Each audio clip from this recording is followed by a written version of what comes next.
இன்னைக்கும் எனக்கு எழுத படிக்க தெரியாது. இருந்தாலும் அச்சீவ்மெண்ட் பண்ணணும் அப்படிங்கிற வெறியும் துடிப்பும் இந்த நிமிஷம் வரைக்கும் எனக்கு ஓடிட்டே தான் இருக்குது. போயிட்டு தான் இருப்பேன், இன்னும் அச்சீவ்மெண்ட் பண்ணிட்டு தான் இருப்பேன். இன்னமும் எழுத படிக்க தெரியாது. ஆச்சரியம் தான்.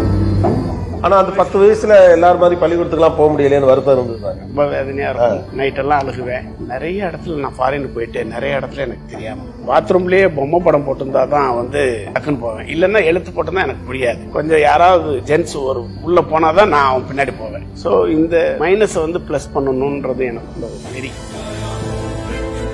சென்னை மொபைல் ஸ்டார்ட் பண்றப்போ ஒரு 4 பேர் 2003ல ஸ்டார்ட் பண்ணோம். 2003ல தான் முதல் 2003ல தான் சென்னை மொபைல் ஃபர்ஸ்ட் கடையே கோயம்புத்தூர். ஆனா எனக்கு என்ன புரியலன்னா, கோயம்புத்தூர்ல கடை திறக்கிறவர் கோயம்புத்தூர் மொபைல்ஸ்ல பேர் வைக்கிறது, சென்னை மொபைல்ஸ் பேர்.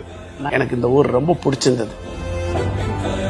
நான் நிறைய ட்ரிப் தோத்துருக்கேன். 16 தடவை தோத்துருப்பேன் லைஃப்ல. அப் டவுன் இருந்துட்டே இருந்தது. இப்பெல்லாம் பாத்தீங்கன்னா ரொம்ப சலிப்பாய் போகுது. என்னடா முயற்சி பண்றான், எல்லாரும் தான் என்ன தூக்கி விடுறதுக்கு தான் ஆள் இல்ல. என்ன பிடிச்ச வேற வழியே இல்லை. எவ்வளவு ரூபாய் முதலீட்டுல முதல்ல Chennai mobile sir? Chennai mobile 3 லட்சம். இன்னைக்கு உங்க டர்ன் ஓவர் இன்னைக்கு 1000 கோடி கிராஸ்.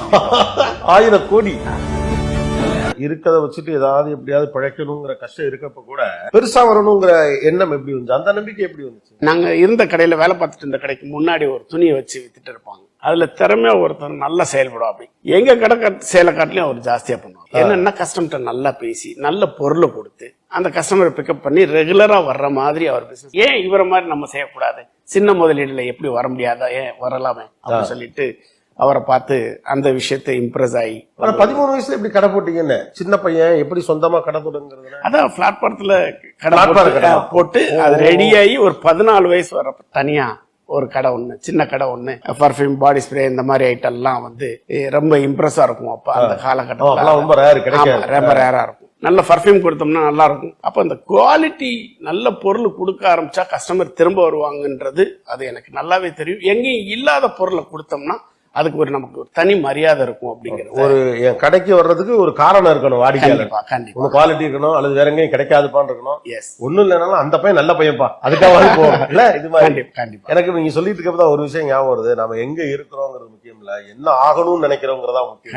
கண்டிப்பா சோ படிப்பு கிடையாது, வறுமை, ஆனா ஏதாவது பெருசா ஆகணுங்கிற எண்ணம் இருந்தது. கண்டிப்பா இன்னைக்கும் எனக்கு எழுத படிக்க தெரியாது.